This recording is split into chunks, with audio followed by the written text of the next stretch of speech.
সোফায় বসে কাগজের প্রথম পাতাটা উল্টে দেখছিলেন তমালবাবু।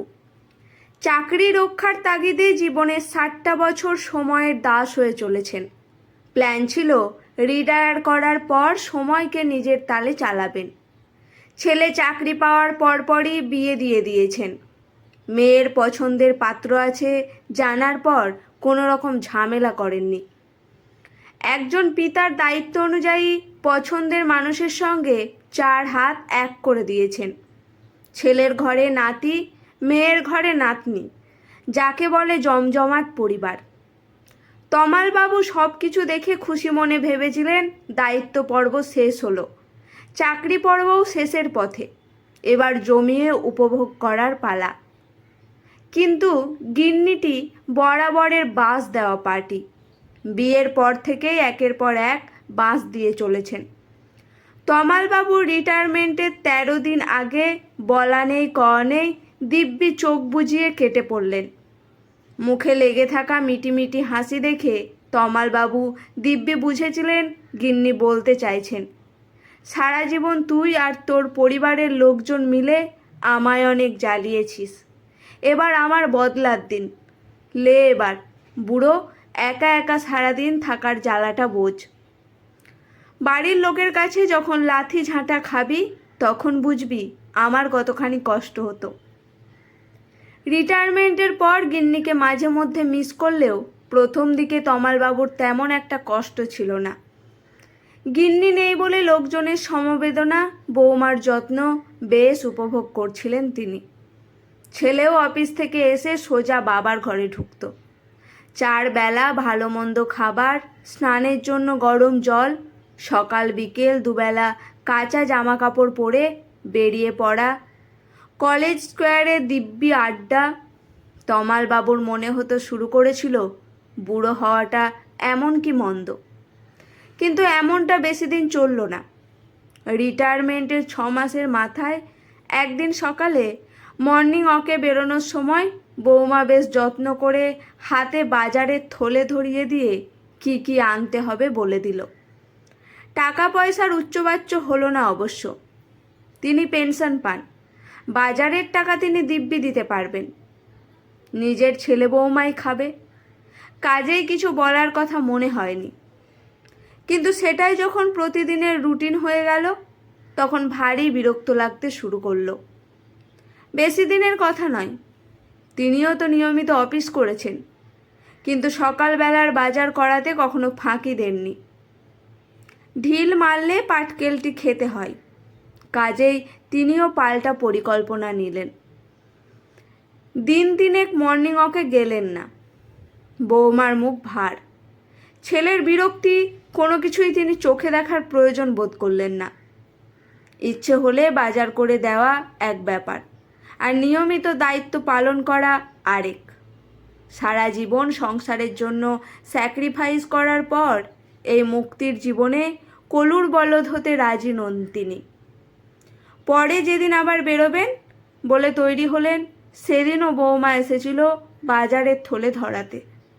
ঠান্ডা চোখের দিকে তাকিয়ে আর সাহস পায়নি। আগে নাতি আসতো মাঝে মধ্যে, গল্পগুজব হতো, কিন্তু আজকাল নাতিকে আর দেখতে পান না। বাড়িতে থাকলেও সে মোবাইল আর ল্যাপটপের জগৎ নিয়ে ব্যস্ত। তমালবাবু রাগ করেন না, বোকা নন তিনি। যুগের ধর্মকে অস্বীকার করা যায় না, এ তিনি বিলক্ষণ বোঝেন। নিজেও যেমন নিজের সঙ্গে সময় কাটাতে চান তিনি, বাকিরাও সেটা চাইতে পারে, তাতে আপত্তি করার মতো কিছু নেই। সোশ্যাল মিডিয়ায় বেশ সক্রিয় তমালবাবু। লেখালেখি তেমন একটা না করলেও পড়েন, দেদার পড়েন। এমনভাবে স্ক্রল করতে করতে একটা গ্রুপ খুঁজে পান, যেখানকার সদস্যরা দেদার ঘুরে বেড়ান। পুরো ভারত জুড়েই তাদের কর্মকাণ্ড। অনেক সদস্য তো ঘুরে এসে বিদেশ ভ্রমণের বিস্তারিত তথ্যও দিয়েছেন। তমালবাবু ওই গ্রুপে যোগ দেওয়ার পর অনেকের সঙ্গে আলাপ কথাবার্তা হতে শুরু করলো। দৃষ্টিভঙ্গি বদলান। মনে হলো চাকরি জীবনে রোজগার আর পরিবারের প্রতিপালনের কাজে ব্যস্ত থাকায় কোথাও তেমন একটা ঘোরা বেড়ানো হয়নি। এখন যখন হাতে সময় পেয়েছেন, নিজের দেশটাকে খানিক চিনে আসতে ক্ষতি কী? গ্রুপ থেকে একদিন জানতে পারলেন কিছু বয়স্ক সদস্য মিলে ভারত ভ্রমণের পরিকল্পনা নিয়েছেন। অজানাকে জেনে আসার, অচেনাকে চিনে নেওয়ার মনোভাব নিয়ে তিনি ভ্রমণ গ্রুপে যোগ দেওয়ার মনস্থ করলেন। কিন্তু পরিকল্পনার কথা জানাতেই বাড়িতে বেঁধে গেল ধুন্ধুমার।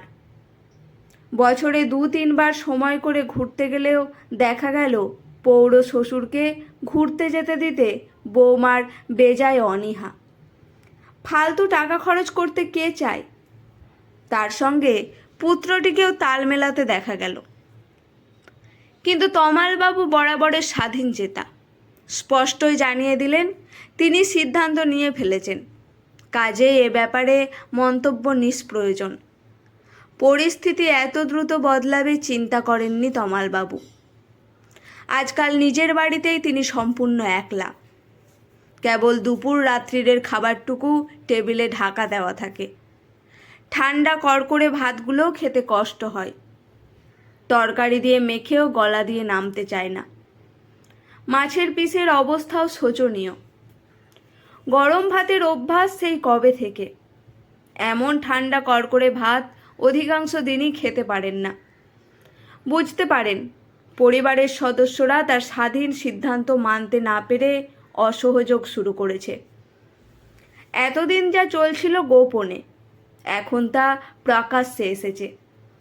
অবসর মানেই বাতিল, এ সিদ্ধান্ত মানতে পারেন না তমালবাবু।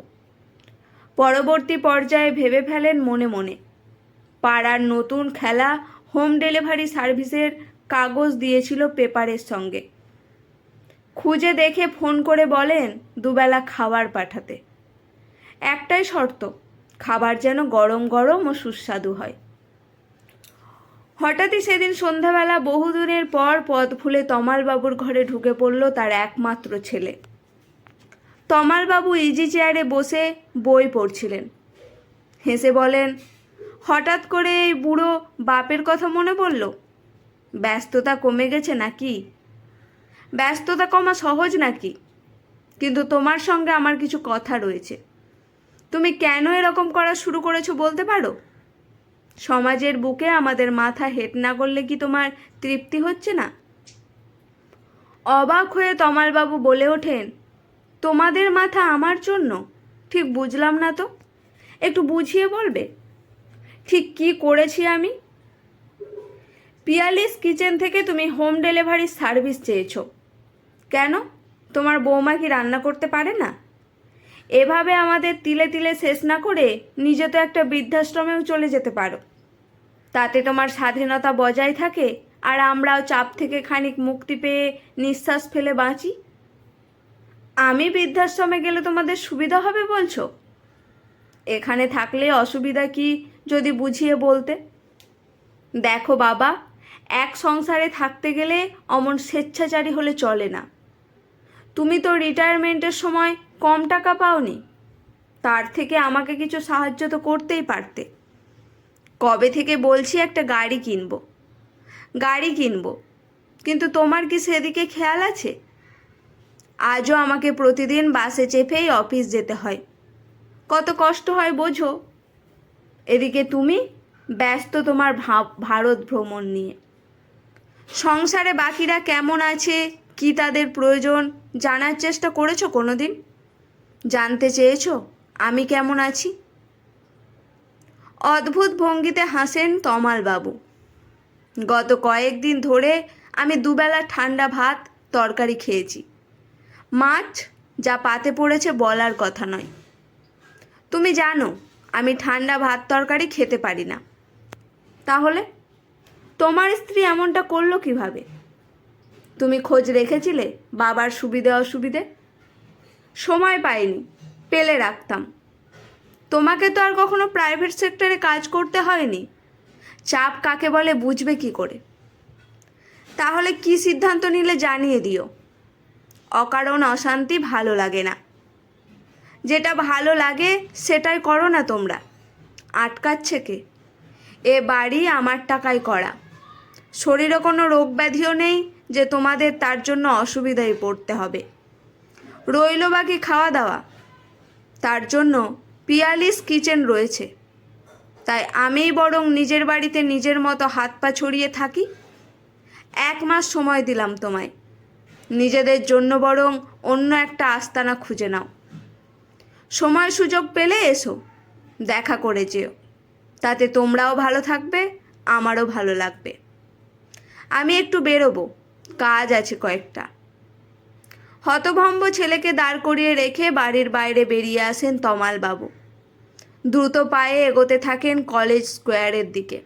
একটু অন্ধকার দরকার তার, অন্ধকারে যে সহজে চোখের জল লুকিয়ে ফেলা যায়।